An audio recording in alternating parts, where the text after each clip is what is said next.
On se retrouve pour une nouvelle vidéo Mercato. Nono est avec nous. Salut Nono.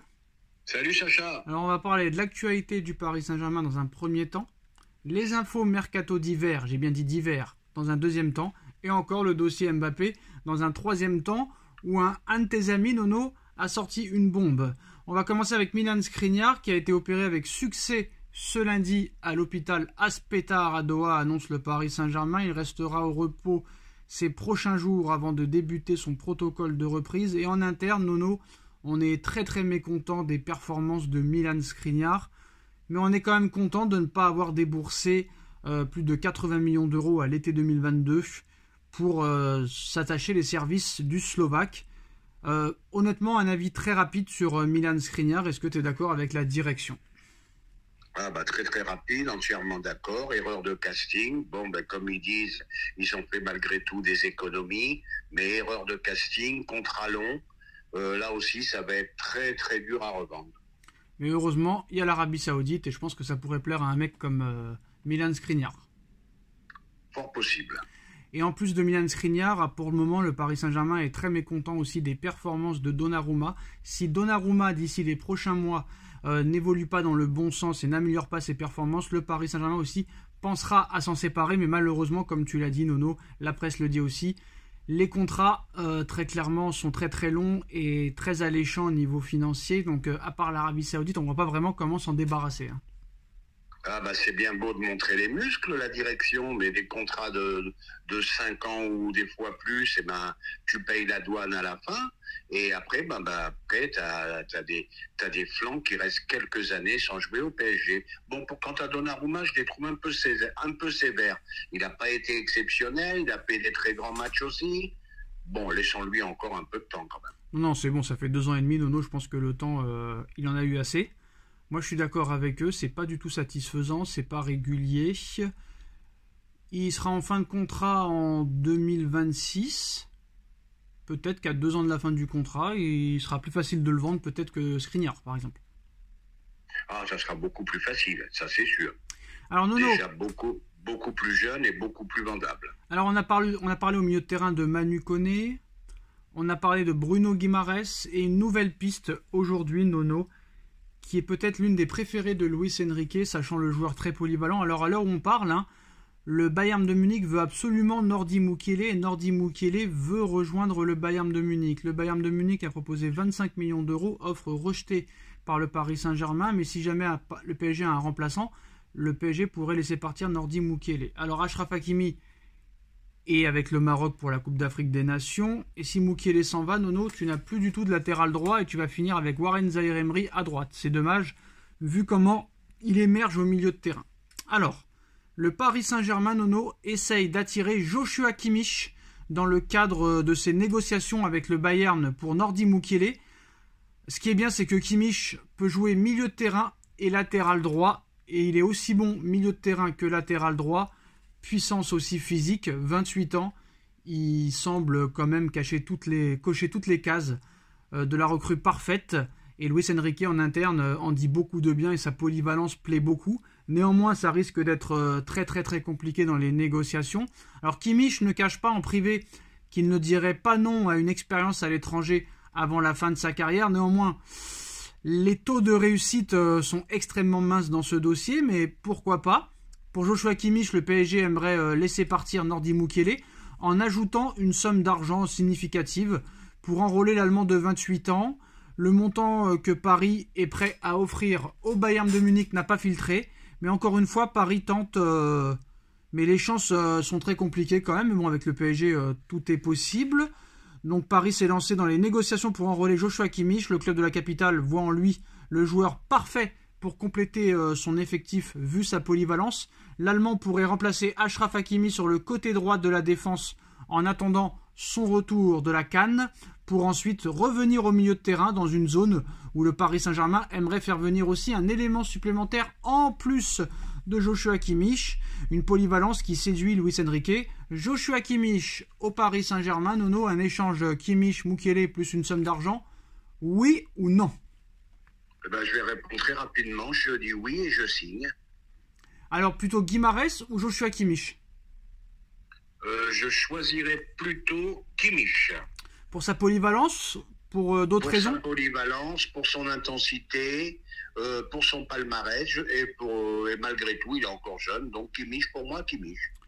J'ai du mal à croire quand même, Nono, que le Bayern de Munich, excusez-moi, j'ai du mal à croire que le Bayern de Munich laisse partir Joshua Kimmich en plein milieu de saison comme ça. Qu'est-ce que t'en penses? Eh ben, ça fait un petit bout de temps que j'entends soit Kimmich veut partir, soit le Bayern veut le vendre. Pourquoi pas, hein, mais en mercato d'hiver, je suis d'accord avec toi, ça me paraît compliqué. Maintenant, la question qu'il faut se poser, c'est pourquoi le Bayern veut le laisser partir? Ah ben oui, mais là on s'en sort plus. Pourquoi celui-là il est parti? Pourquoi celui-là il est parti? Bon, peut-être que il y a des moments où ils ont fait le tour du chemin dans un club et ils veulent changer d'air. C'est peut-être ça aussi, hein. Ou peut-être qu'il n'a plus sa place au Bayern aussi. Il a quand même joué plus de 18 matchs cette saison, donc je pense pas qu'il est mis sur le côté. Ou alors ça se passe mal avec notre ami Thomas Tuchel. Ça m'étonnerait pas. En tout cas, Nono, on va passer à ton grand ami. Hein. Alors, je sais ce que tu vas me dire. Sacha, tu m'as dit qu'il faut plus en parler. Mais bon, c'est quand même un journaliste. On va pas se mentir. Il fait partie de l'équipe RMC Sport. Et il nous annonce ce soir, Nono, enfin, il l'a annoncé hier, mais je sais pas pourquoi ils en parlent aujourd'hui. Pourquoi pas hier, mais bon, avec la bombe qu'a lancé Foot Mercato, les gens ont pensé que Foot Mercato était peut-être plus crédible que RMC Sport. Ça reste à vérifier et à voir. Mais ton grand ami Nono nous annonce que Kylian Mbappé dévoilera sa décision définitive et officielle concernant son avenir avant le match aller contre la Real Sociedad, a annoncé ton grand ami Daniel Riolo sur RMC. Donc le match se jouera le 14 février prochain, Nono. T'y crois ou t'y crois pas? Eh ben moi j'y crois. Bon, je le critique beaucoup, Riolo, hein, mais il a quand même ses bons côtés malgré tout, et je pense qu'il a des infos beaucoup plus fiables que Foot Mercato. Je pense qu'il est pas mal vu dans le clan, surtout du côté de la mer. Je pense qu'il a de bonnes infos. C'est fort possible. Donc ça veut dire que Mbappé va prolonger au Paris Saint-Germain? Fort possible aussi. Parce que ça m'étonnerait que M. Mbappé, avant un match aussi important en 8e de finale de Ligue des Champions, annonce qu'il part et qu'il continue à jouer au PSG avec le Parc des Princes qui va exploser. Ce n'est pas possible. Donc ça veut dire qu'Mbappé va prolonger au PSG alors? Il y a de fortes chances, c'est ce que ça veut dire. Hein. Donc est-ce que toi tu crois que Mbappé, parce que vu que tu crois à l'info de Riolo, est-ce que tu crois que Mbappé est capable et aurait le courage et l'audace, avant un match de 8e de finale, plus 4 mois de compétition qui restera, de dire « Je quitte le Paris Saint-Germain à l'issue de la saison ». Est-ce qu'il est capable de jouer et de supporter la bronca, les huées du public, sachant que je pense que quand tu as tes supporters contre ton équipe, ça aide pas l'équipe? À cette date-là, il peut faire qu'une annonce en disant qu'il reste. Il peut pas faire autre chose, hein. Tu peux pas dire je m'en vais avec un 8e de finale qui est très très important, c'est impossible. Donc pour Riolo, ça veut dire... Mais est-ce que tu crois qu'il a le courage? Est-ce que tu crois qu'il a le courage et qu'il s'en fout de la bronca, des huées, que ça peut le rendre plus fort? Non, ça me paraît invraisemblable ça. Il peut pas se foutre de la gueule du monde comme ça. Qu'il puisse partir, d'accord, mais tu peux pas annoncer je m'en vais au Real la veille d'un match de 8e qualificatif. Aïe, Nono, une triste nouvelle. Je l'avais annoncé, je te l'avais annoncé en off, Nono. Hein.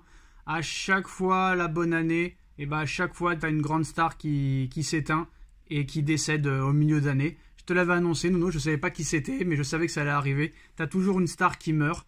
Frank Beckenbauer, Nono, légende du football, est mort et décédé il y a quelques minutes. Ouais, écoute, là je peux en parler. Meilleur libéraux de tous les temps, on n'en verra plus des comme ça. Technicien hors pair. T'étais au courant?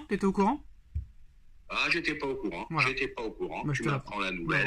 Voilà. Technicien hors pair, élégant. On a le souvenir de lui, je veux pas dire de bêtises, qu'il a joué une demi-finale avec un bras cassé, avec une écharpe au bras. De très bons souvenirs. Très, très grand joueur. Très, très, très grand libéraux. 45-2024. Bon, il n'était pas si vieux que ça. Une dernière info aussi, Nono.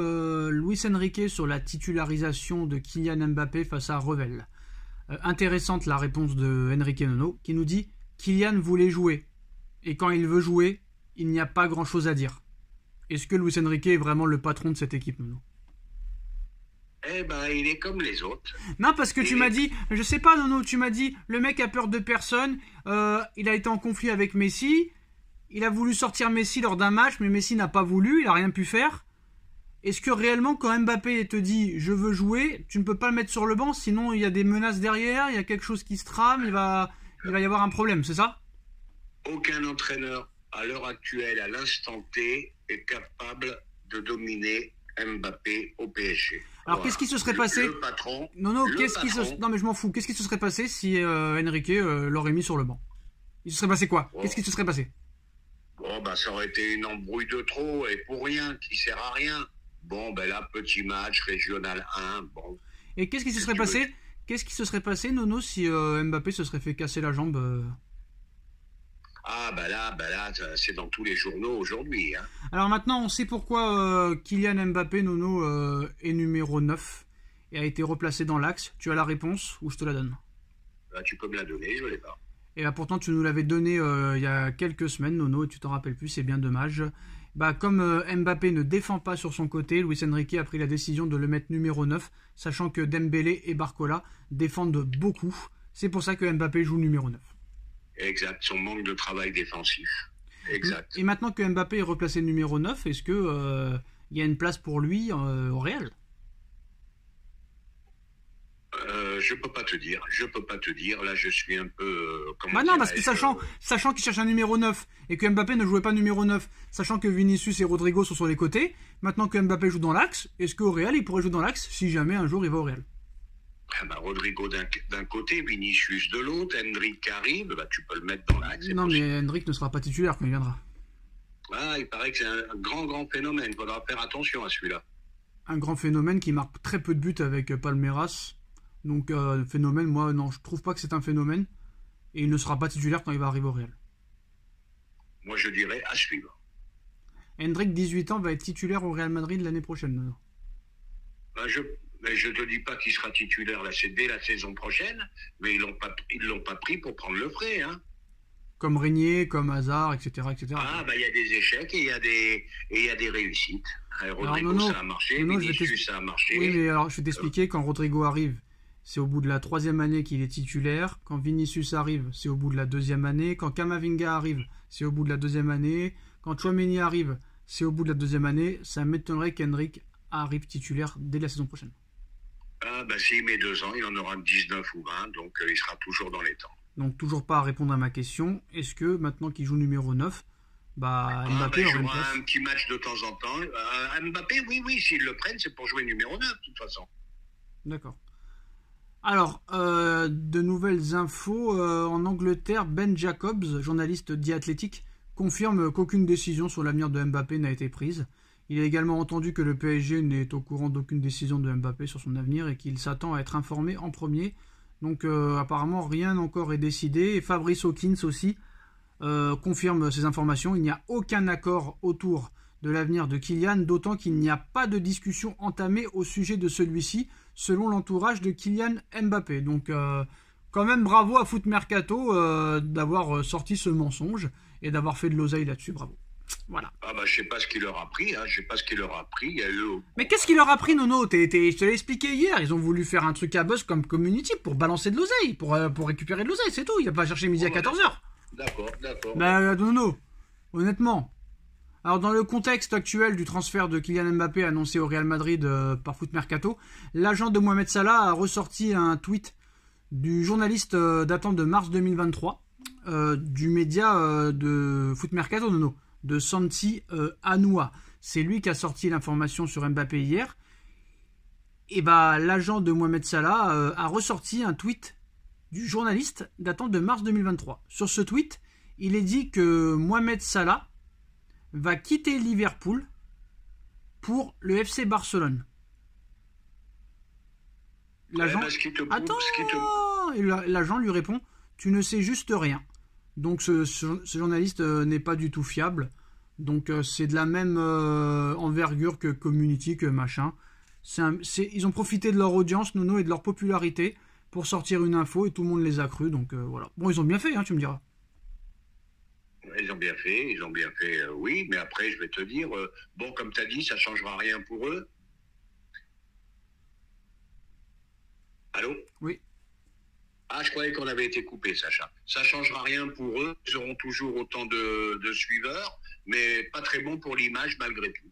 Et ben voilà les postos, c'est la fin de cette vidéo. Dites-nous en commentaire ce que vous en pensez. On like, on partage, on commente, on s'abonne. On se retrouve très vite pour une nouvelle vidéo. Tchuss.